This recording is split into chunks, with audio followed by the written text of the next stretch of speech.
자, 제가 우리 시청자 여러분들에게 지난 방송에서 윤석열 대통령 나토 정상회의와 관련된 소식 전해드렸습니다.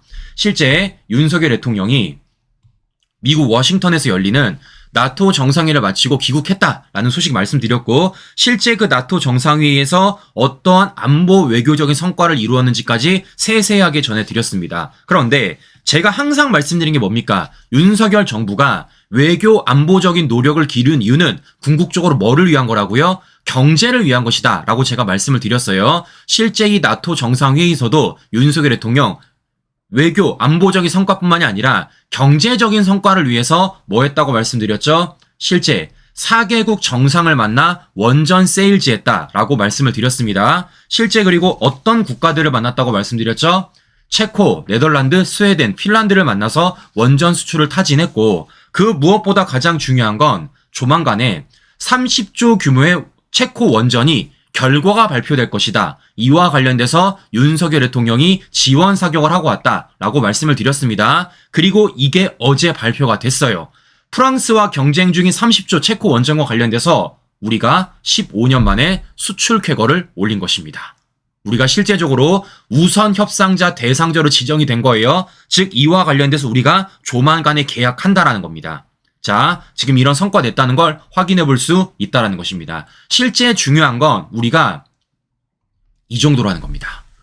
자, 지난 2009년 UAE 원전 20조에 넘어서 지금 체코 원전은 약 40조 규모로 지금 체크가 되고 있어요. 그러니까 지금 우리가 체코 원전을 통해서 30조의 규모를 수주한 것을 넘어서서 추가로 체코가 지금 원전 2기를 더 지을 예정이라고 합니다. 그런데 이번 규모에 있어서 가장 중요한 건 추가로 체코가 지을 원전 2기와 관련돼서도 우리가 우선 협상 대상자로 지정이 됐기 때문에 이 40조 규모의 원전 수주를 했다라는 걸 우리가 확인해 볼 수 있다라는 것입니다. 자, 그러니까 이게 점점 24조, 30조, 40조 이런 식으로 점점 우리 수주액이 올라갈 수 있다라는 말씀을 제가 전해 드려보는 겁니다. 15년 만입니다.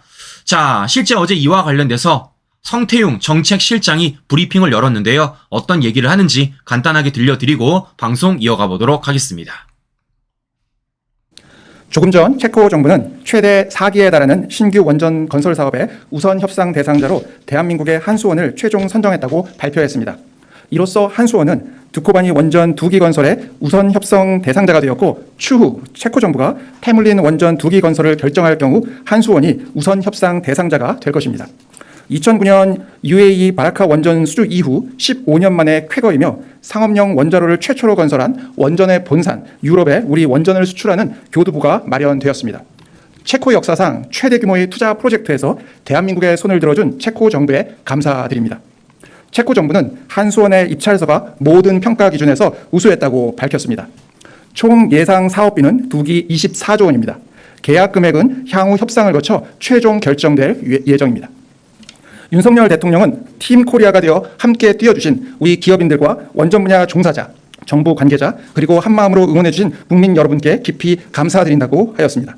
또한 이번 우선 협상 대상자 선정으로 세계 최고의 대한민국 원전 산업 경쟁력이 세계 시장에서 다시 한번 인정받게 되었다고 하시면서 팀 코리아 정신으로 최종 계약을 위해 최선을 다해달라 당부하였습니다. 윤 대통령은 취임 직후인 2020년 6월 스페인에서 개최된 페트로 피알라 체코 총리와의 정상회담을 시작으로 유엔 총회, 나토 정상회의 등 기회 있을 때마다 대한민국 원전에 대한 세일즈 외교를 펼쳐왔습니다. 지난주에도 대통령께서는 페트루 파벨 체코 대통령과 미국 워싱턴에서 정상회담을 개최하고 피알라 총리께는 친서를 보내 우리 기업의 우수성과 두 나라가 함께 짓는 원전이라는 양국 협력 관계의 비전을 다시 한번 강조한 바 있습니다. 보다 자세한 내용은 내일 오전 산업부 장관이 별도 브리핑을 통해 말씀드릴 예정입니다. 자, 들어보시는 것처럼 지금 실제 윤석열 정부가 이번 체코 원전과 관련돼서 어떤 노력을 기울였는지, 실제 그리고 윤석열 대통령이 어떤 노력을 기울였는지, 그로 인해서 우리가 이러한 원전 수출에 대한 성과를 올렸다라는 것을 성태훈 대통령실 정책실장을 통해서 확인해 볼 수 있다라는 겁니다. 자, 그런데 이제 중요한 건 이런 거예요. 실제 이제 물꼬가 튀었다라는 겁니다. 자, 무슨 얘기냐? 바로 이거죠.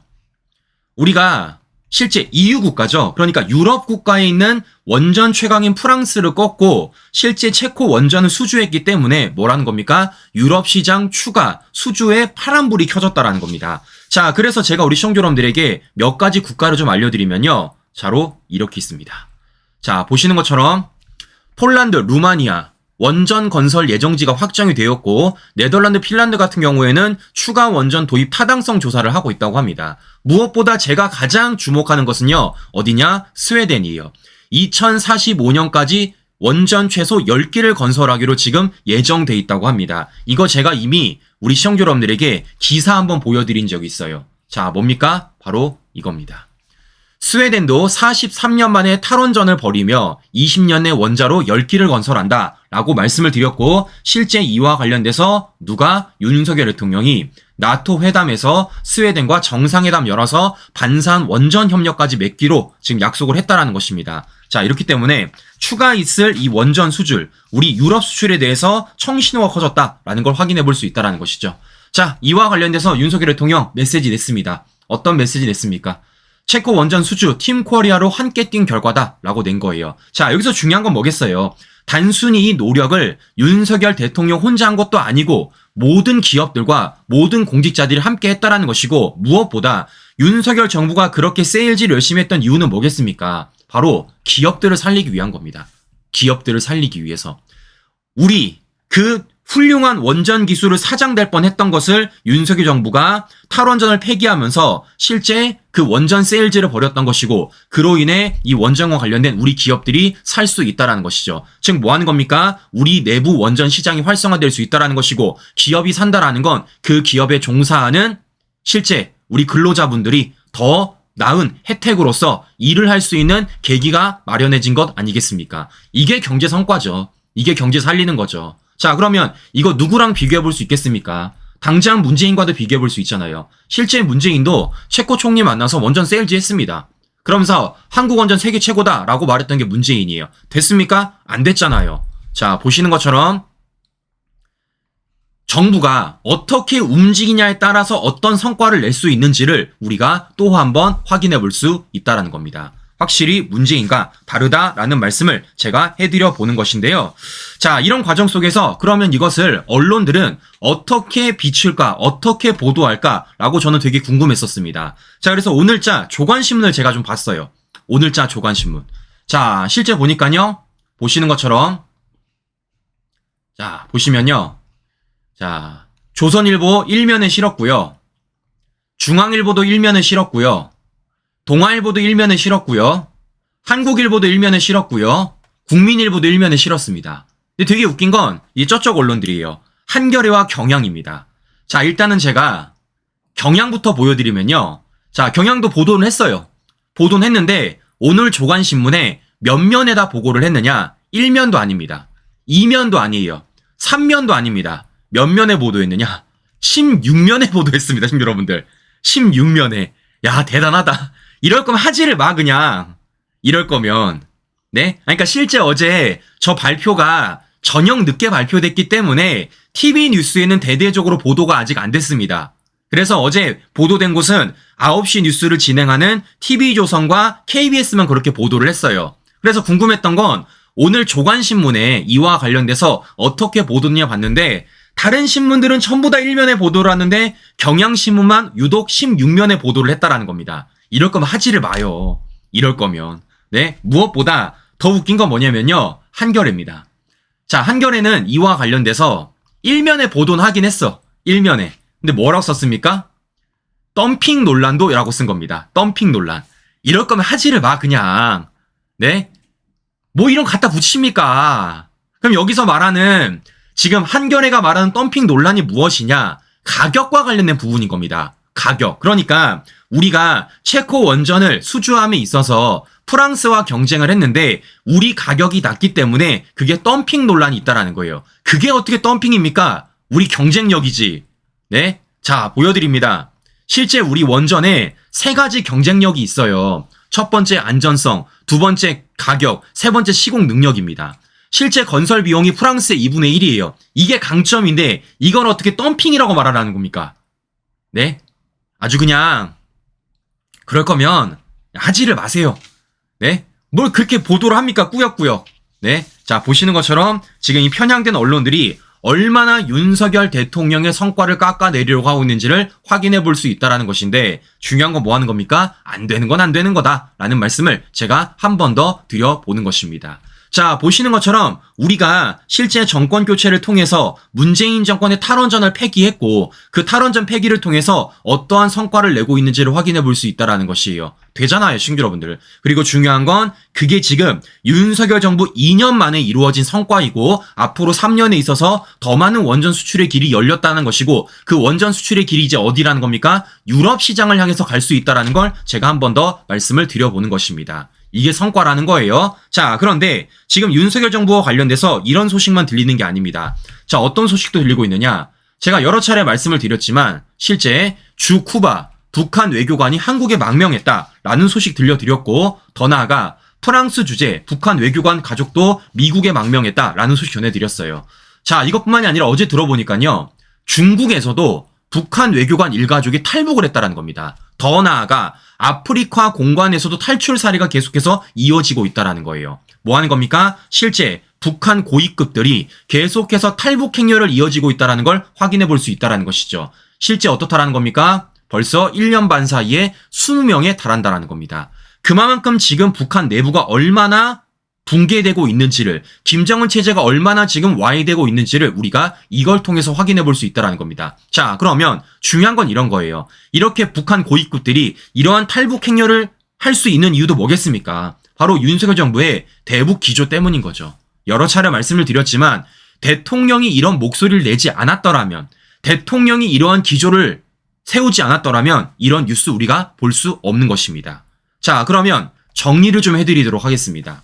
실제 윤석열 정부의 탈원전 폐지 정책, 그리고 윤석열 정부의 대북 정책을 통해서 우리가 지금 어떤 뉴스를 보고 있는 겁니까? 원전 수출이란 뉴스를 보고 있는 것이고, 실제 북한 고위급들의 탈북 행렬이란 뉴스를 보고 있는 것입니다.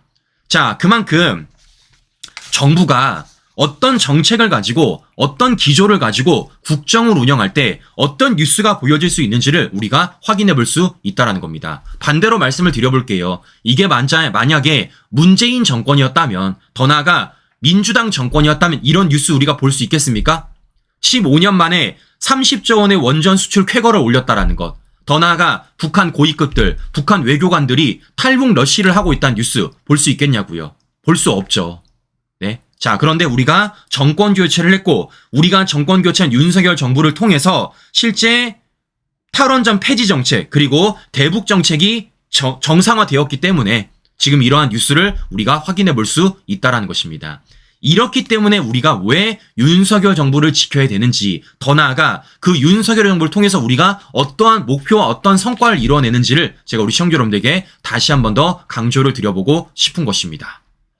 자, 이렇기 때문에 말씀을 드려보는 겁니다. 실제 지금 정말 많은 언론사들, 그리고 좌파들이 사실상 윤 대통령 끌어내리기 위해서 별의 별짓 다 하고 있지만, 실제적으로 윤석열 정부 뭐 하고 있다는 겁니까? 기준에 딱 맞춰서 그 기준에 벗어나지 않게 열심히 국정을 위해서, 국가와 국민을 위해서 일을 하고 있다는 것이고, 이런 성과를 지금 우리가 알릴 수 있다는 말씀 제가 한 번 더 드려보고 싶은 것입니다.